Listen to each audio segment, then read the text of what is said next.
Ah, una vez más dándole gracias al Señor por una semana más que nos ha dado en este transcurso. Y la verdad es que agradecidos con el Señor por cada detalle, cada minúsculo detalle que el Señor tiene en la vida de cada uno de nosotros. Y así deberías estar tú agradecido por que el Señor te ha dado un día más de vida, una semana más de vida, un mes más de vida. Y la verdad es que el Señor tiene propósitos maravillosos para nosotros. Para cada uno de nosotros el Señor es maravilloso.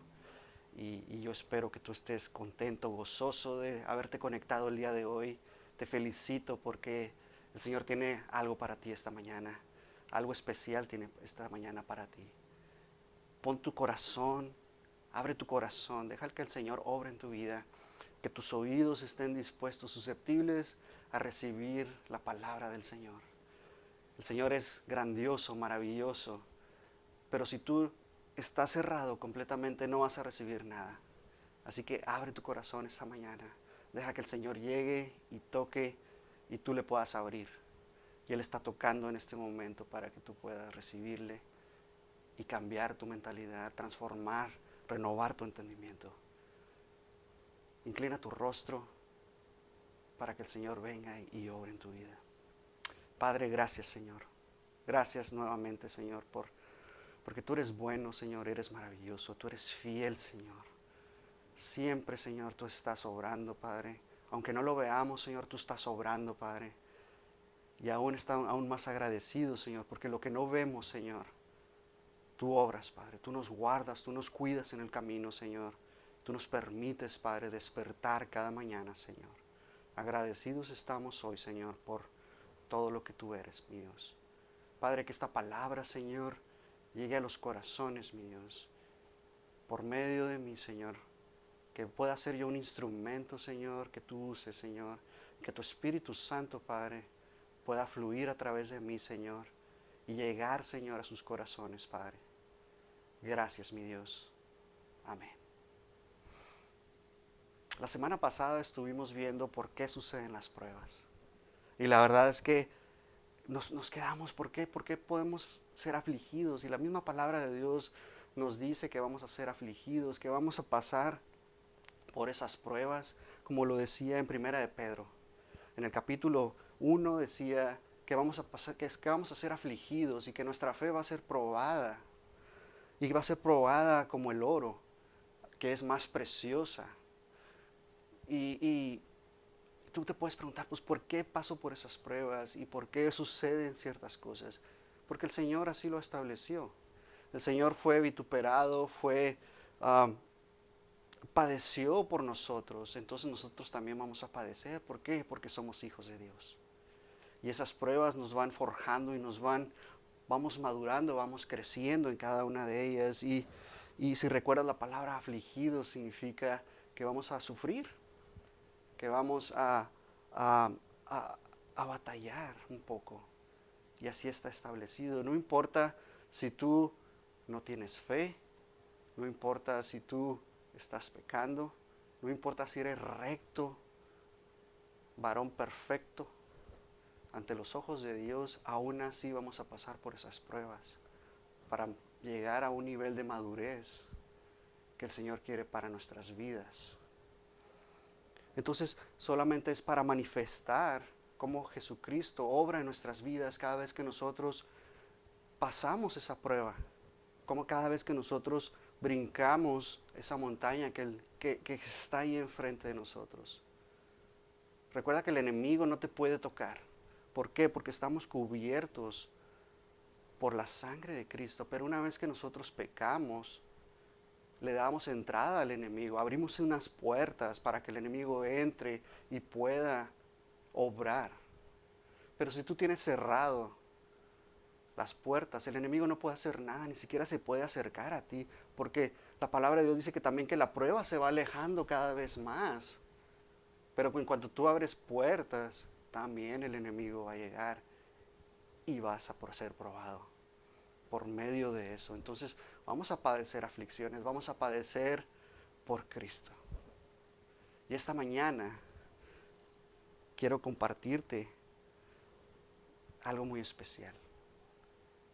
Ya vimos por qué somos probados, pero ahora voy a tocar el tema de qué sucede cuando somos probados, en qué posición nosotros debemos de ponernos cada vez que somos probados. ¿Cómo debemos ser? Recordemos en Corintios que dice que el Señor nos va a dar la salida para las pruebas. Él nos va a dar esa prueba y nos va a dar la herramienta para poder salir adelante. La palabra de Dios es muy clara y es maravillosa porque el Señor nos va a equipar con cada detalle, con cada cosa, para que nosotros podamos sobrellevar esa prueba. Entonces, ¿qué actitudes debemos de tener nosotros ante esas pruebas, ante esas aflicciones, ante esos sufrimientos que tenemos enfrente de nosotros? ¿Qué actitud? Si gustas acompañarme a 1 de Pedro en el capítulo 4, en el versículo 12. Y de ahí en adelante vamos a ver qué padecimientos son los que tenemos y qué actitud debemos de tomar ante esos padecimientos que se nos presentan en la vida. Porque vamos a padecer. Vamos a padecer. Entonces dice, amados, no os sorprendáis del fuego de prueba que nos ha sobrevenido, como si alguna cosa os aconteciese. Y voy a hacer una pauta ahí, porque aquí está la primera actitud que debemos de tener cada vez que somos probados. No te sorprendas. Esa es la primera actitud. ¿Por qué? Porque Pedro nos está diciendo, no se te haga extraño que eres probado. ¿Por qué? Porque nuestra fe tiene que ser probada. Y es mejor que el oro, es muchísimo mejor que el oro, ¿verdad? Entonces, con el simple hecho de que tú eres cristiano, de que tú has aceptado a Cristo en tu corazón, de que eres un hijo de Dios, automáticamente te pones en una posición de sufrimiento. Automáticamente. Vayamos al Antiguo Testamento, ahí en Deuteronomio, en el capítulo 8, del 2 al 3. Y vamos a ver cómo el pueblo de Israel estuvo esos 40 años caminando, estuvo esos 40 años en prueba. Y dice, y te acordarás de todo el camino por donde te ha traído Jehová tu Dios, estos 40 años en el desierto, para afligirte, para probarte, para saber lo que había en tu corazón, si habías de guardar o no sus mandamientos.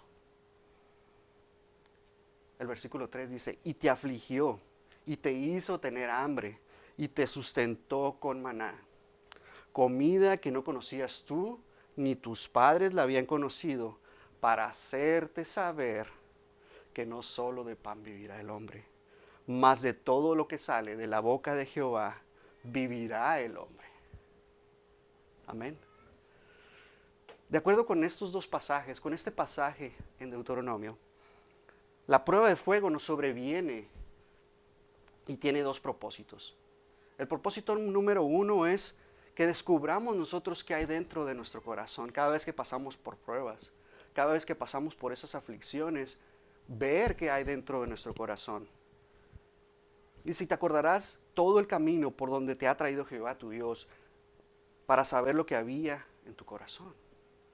Entonces, el Señor te pasa por ciertos procesos para saber qué hay dentro de tu corazón. Como lo vimos la semana pasada, Job pasó por esa prueba inmensa, un varón perfecto, recto, y pasó por prueba. Y Dios le dejó hablar de lo que había en su corazón, y solo había en su corazón agradecimiento al Señor. Se quejó, claro que sí, pero nunca ofendió a Dios. ¿Qué había en el corazón de Job? Era que Dios lo iba a sustentar, que Dios lo iba a cuidar de él, que Dios le iba a multiplicar, que Dios le iba a añadir todo lo que el enemigo le había quitado.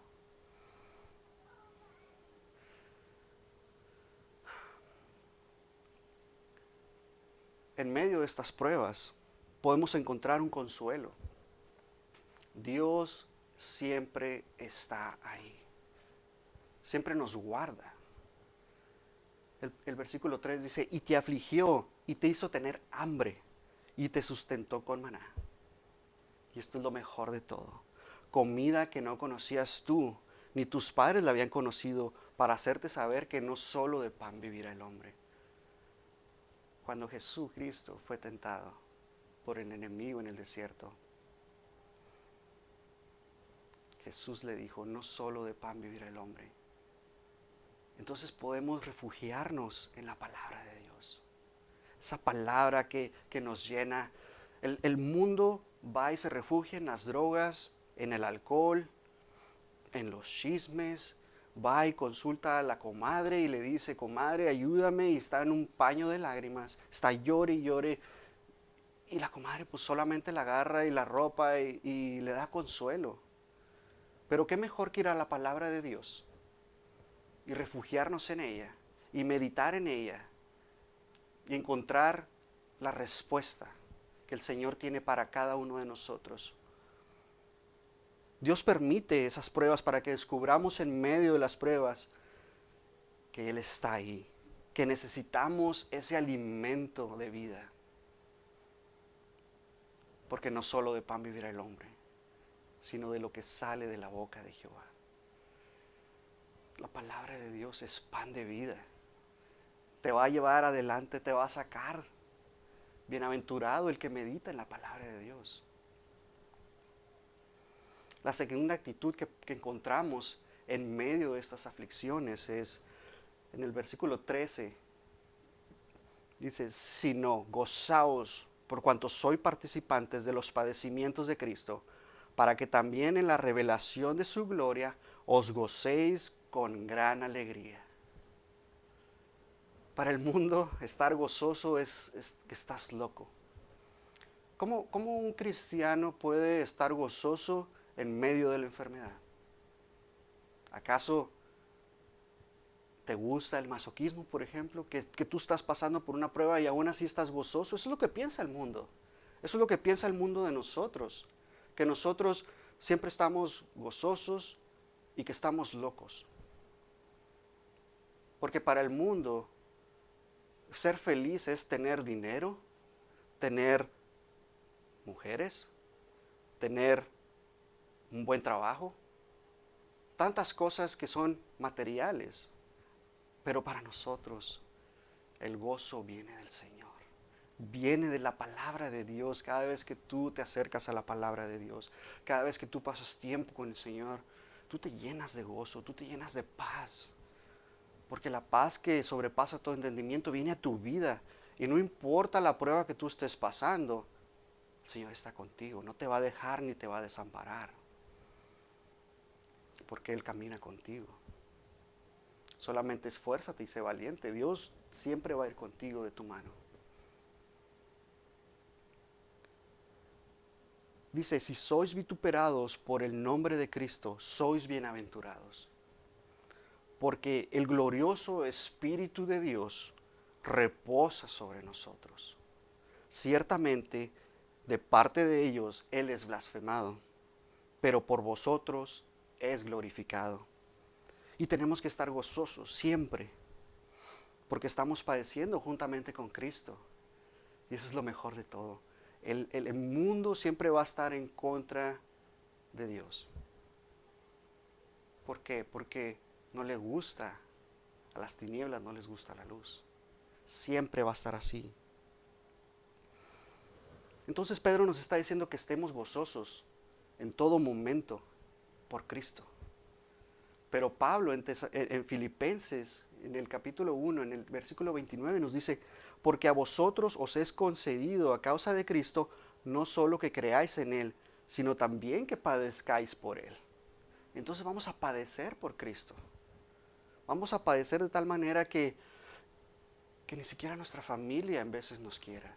Que en el trabajo no nos quieran. ¿Por qué? Porque somos hijos de Dios. Porque tenemos una luz en nosotros. Y como decía anteriormente, la luz y las tinieblas chocan. Y luego después vemos en Filipenses 3:10, dice, a fin de conocerle y el poder de su resurrección y la participación de sus padecimientos, llegando a ser semejante a Él en su muerte.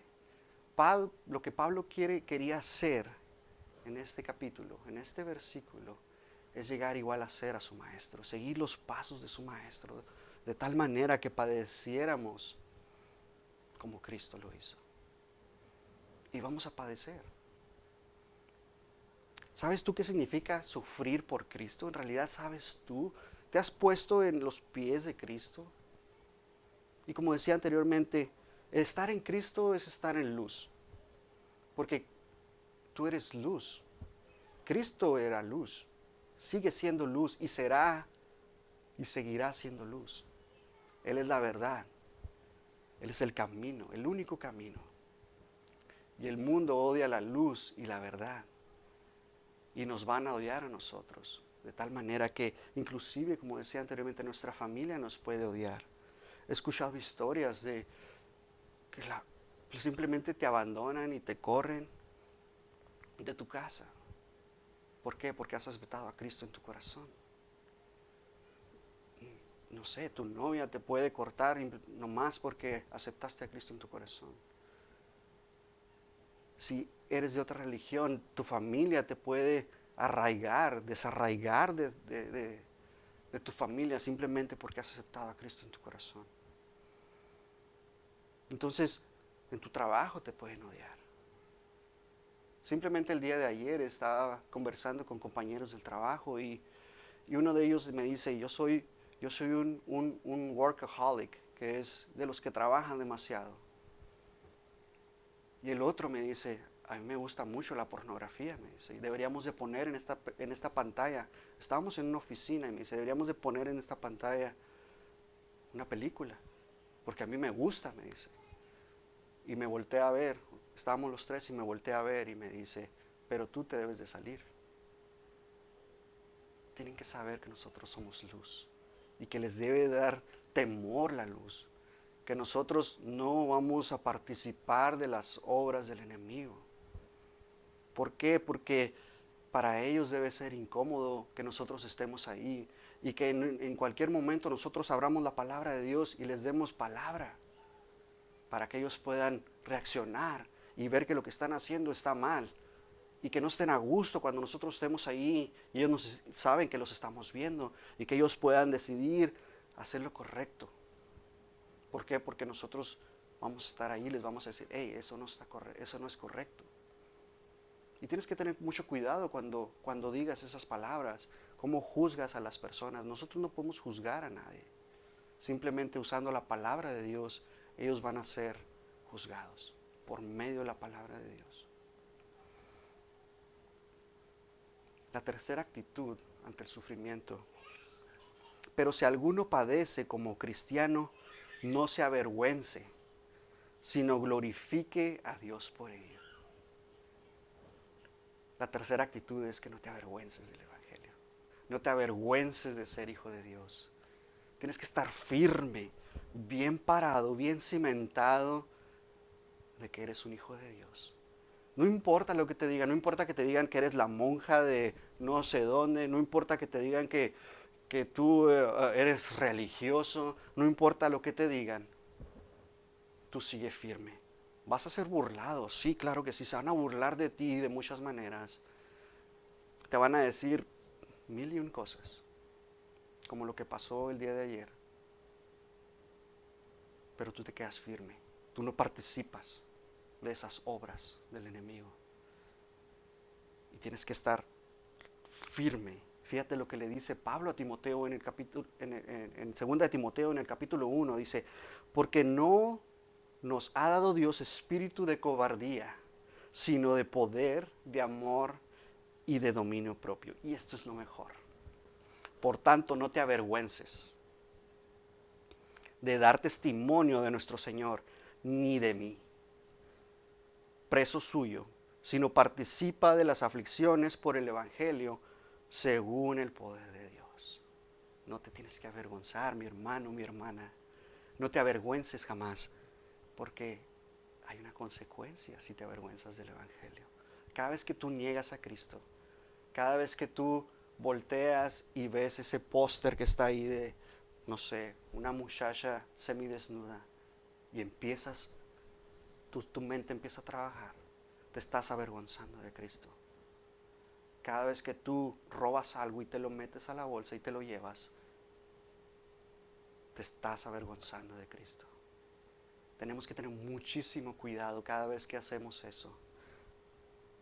Porque Jesús mismo nos está diciendo en Marcos, en el capítulo 8, dice, en el versículo 38, porque el que se avergonzare de mí y de mis palabras en esta generación adúltera y pecadora, el Hijo del Hombre se avergonzará también de él, cuando venga en la gloria de su Padre con los santos ángeles. Tú no quieres que Cristo se avergüence de ti. Tú no quieres que Cristo le diga a los ángeles y al Padre, me da vergüenza. Tú no quieres eso. Así que tienes que estar firme, bien parado, bien cimentado de que Cristo es el que te ha salvado por medio del sacrificio en la cruz del Calvario. Cuando tú lo recibes y tú dices, Padre, perdóname de mis pecados, te recibo en mi corazón, en ese momento tú te conviertes en hijo. Ya no eres del mundo, ahora eres de la luz. Ya no eres de las tinieblas, ahora eres de la verdad. Perteneces a la verdad. No te avergüences jamás de que tú eres un hijo de Dios. La cuarta actitud que vemos por los padecimientos, porque sufrimos. Dice, de modo que todos los que padecen según la voluntad de Dios, encomiendan sus almas al fiel Creador y hagan el bien. Tenemos que encomendarnos a Dios todas las mañanas. Tenemos que encomendar a nuestras familias a Dios todas las mañanas. En todo momento nosotros tenemos que encomendarnos a Dios. Esta es una historia que me encanta y es de mis personajes favoritos.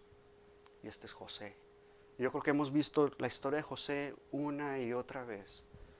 Y José, si lo analizamos detalladamente, si vemos, José tenía una razón grandísima para amargarse toda la vida. Desde el momento que nació, vemos que sus hermanos lo odiaron. Lo odiaban de tal manera que lo insultaban, le decían cosas, que era el consentido del papá, que mil y un cosas le decían.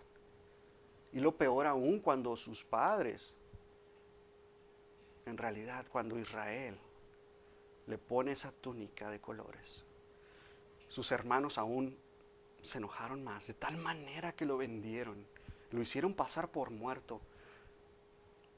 Llegó a Egipto, lo venden como esclavo a Potifar, trabaja con Potifar por 2 años.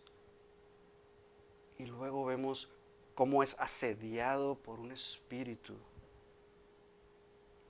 de adulterio por parte de la esposa de Potifar. Día y noche lo trae asoleado. Y por ser obediente a Dios, y por no pecar, y por ser obediente a su amo, lo meten a la cárcel. 2 años está ahí encarcelado, y él no se quejó.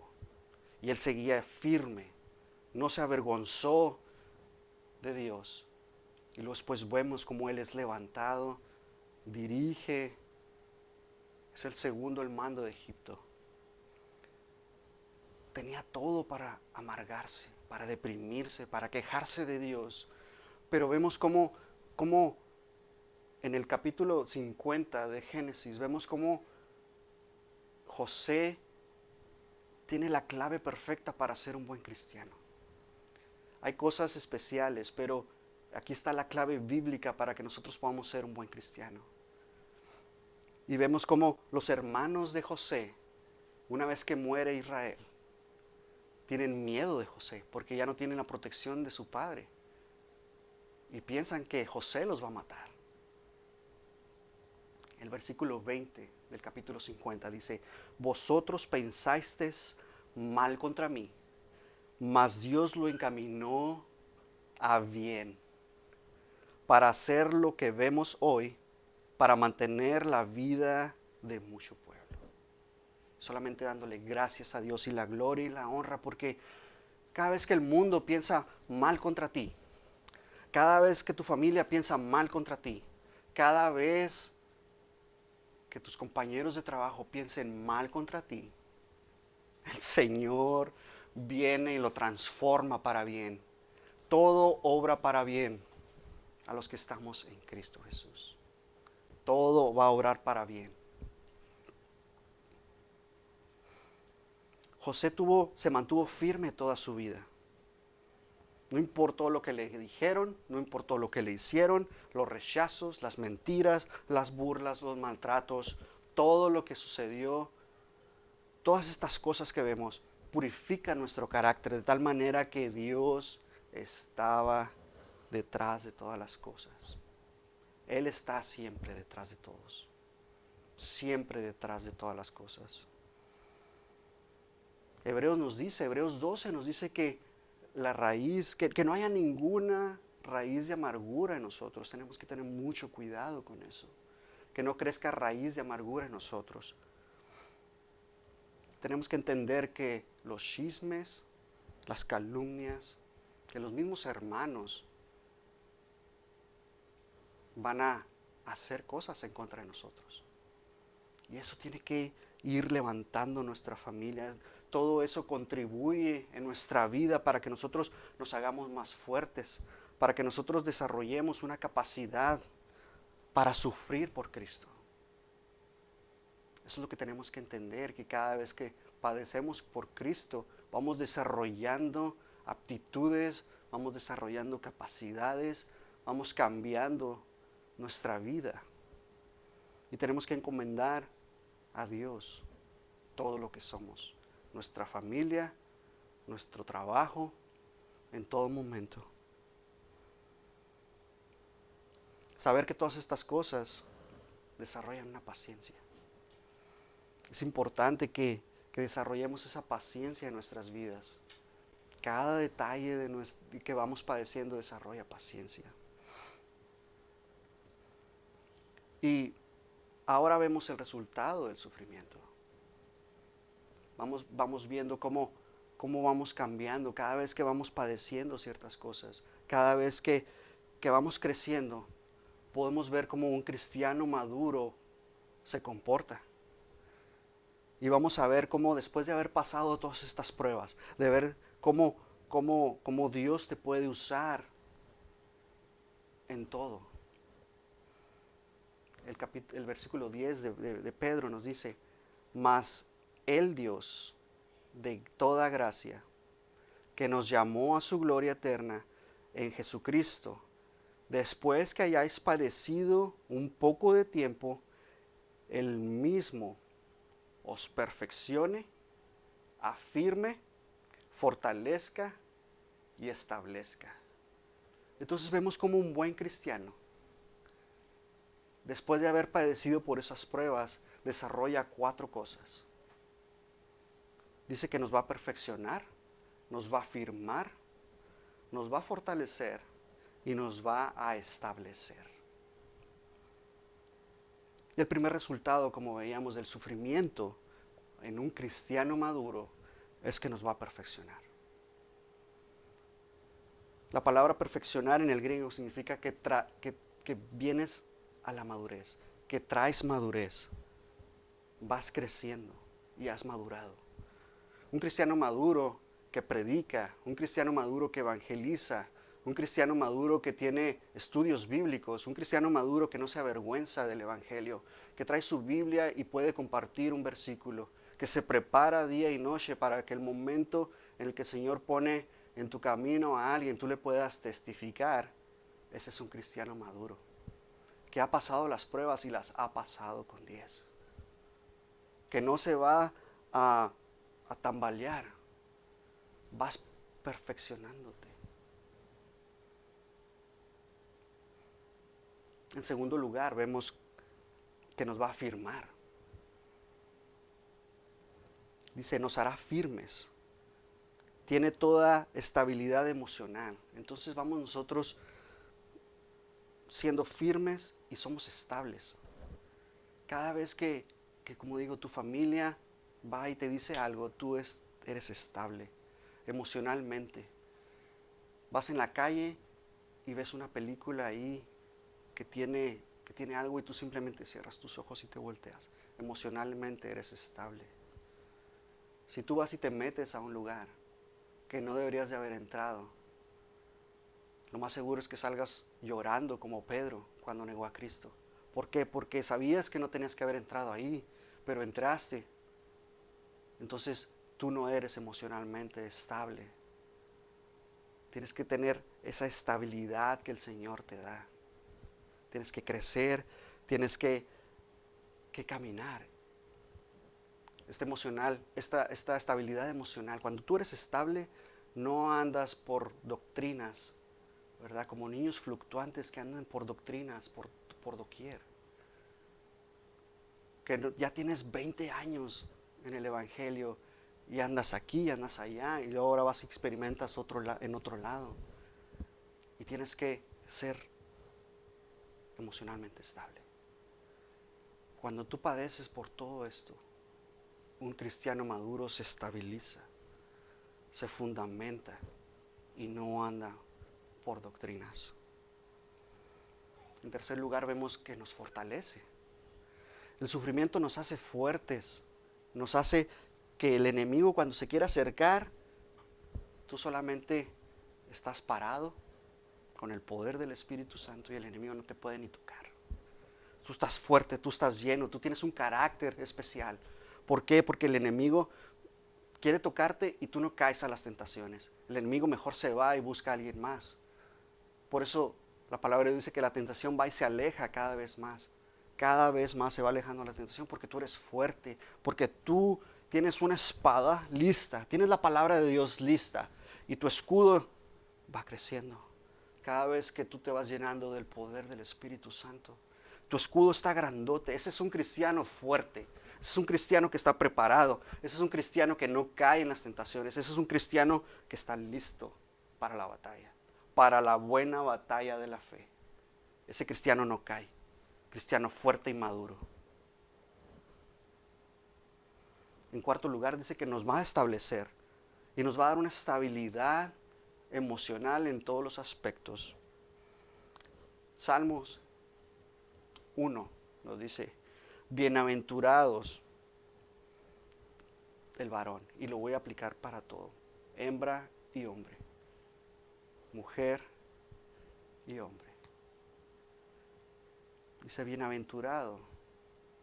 No va a brincar al versículo 2, dice, sino que en la ley de Jehová está su delicia, y en su ley medita de día y de noche, y será como árbol plantado junto a corrientes de aguas, que da su fruto a su tiempo, y su hoja no cae, y todo lo que hace prosperará. Entonces nosotros, cuando el Señor nos establece, somos ese árbol. Y está la corriente de agua, que es la palabra de Dios. Y cada vez que nosotros vamos a la palabra y meditamos en ella y absorbemos esa agua, vamos creciendo y vamos dando un fruto. Y ese fruto lo toma nuestra familia, lo toma nuestra esposa, tu esposo, lo toma tus hijos, lo toman tu mamá, tu papá, tus hermanos, tus compañeros de trabajo, toman ese fruto y ven algo en ti diferente. ¿Por qué? Porque tú te has establecido, porque has fundamentado en Cristo Jesús. La palabra tú la has llenado de ti. Tu corazón está lleno. De tu boca solo sale edificación. Pero fíjate lo que dice el 4, dice, no así los malos, que son como el tamo que arrebata el viento. Entonces, tu hoja no cae, pero si tú eres malo, vas a estar despelucado, no vas a tener nada de fruto, no vas a dar nada. Y tenemos que tener mucho cuidado cuando nosotros damos ese fruto. Tenemos que prepararlo para que el momento perfecto, el que lo necesite, venga y lo tome. Que lo tome de ti. Que tú puedas tener ese discernimiento para que tú llegues y te acerques con alguien y le des el fruto que el Señor preparó para esa persona. Porque vamos a ser probados. La diferencia entre un cristiano y un no cristiano es que es un cristiano, el cristiano debe estar emocionalmente estable. Un cristiano no debe enojarse si va en el tráfico, no debe pitar, no debe enojarse, no debe alterarse por los problemas, debe ser paciente. El cristiano tiene una paciencia especial que el mundo no conoce. El cristiano tiene que enfrentarse a la vida lleno del poder del Espíritu Santo. Nosotros tenemos que prepararnos día y noche, cada mañana, cuando nos levantemos, estar listos para la batalla. Tú puedes estudiar todo lo que quieras, puedes prepararte, pero si no estás listo para la batalla que está afuera, va a ser difícil. Por medio del poder del Espíritu Santo nos tenemos que preparar, tenemos que llenarnos, tenemos que llegar a perfeccionarnos para poder llegar a ser un cristiano maduro. Tenemos que afirmarnos, tenemos que establecernos y al final tenemos que tener esa fuerza que el Señor nos da. Solamente quiero darte las gracias porque te has conectado, te has mantenido escuchando la palabra de Dios. Y yo sé que el Señor tiene cosas maravillosas para tu vida. Deja que el Señor obre en tu vida, que cuando vayas pasando por esas pruebas, por esas aflicciones, tú puedas ser transformado, tú puedas ser reedificado, tú puedas llegar a la perfección, que tú puedas sentirte un cristiano maduro cada vez que tú pasas la prueba con Dios. Recuerda que todo lo que hagamos lo tenemos que hacer como si fuera para el Señor. Entonces quiere decir que la prueba la vamos a pasar con 10. No la vamos a pasar con el 60, no la vamos a pasar con un 7. Tiene que ser con el 100%, porque tú le dedicas al Señor lo que tú eres, lo que tú haces. Todo tiene que ser al 100%. No importa dónde estés. Si tú estás trabajando, tú lo haces al 100%. Si tú vas a la iglesia, tú lo haces al 100%. Si tú si estás con tu esposa, tú lo haces al 100%. Si estás con tus hijos, tú lo sigues haciendo al 100%.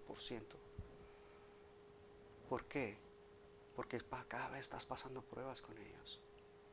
¿Por qué? Porque cada vez vas cambiando, vas madurando. Conforme van pasando los días, los meses, los años, te conviertes en un mejor cristiano, en un mejor esposo, en un mejor padre, en un mejor hermano, en un mejor amigo.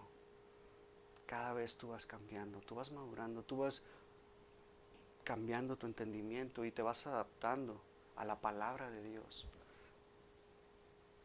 Solamente deja que el Señor obre en tu vida.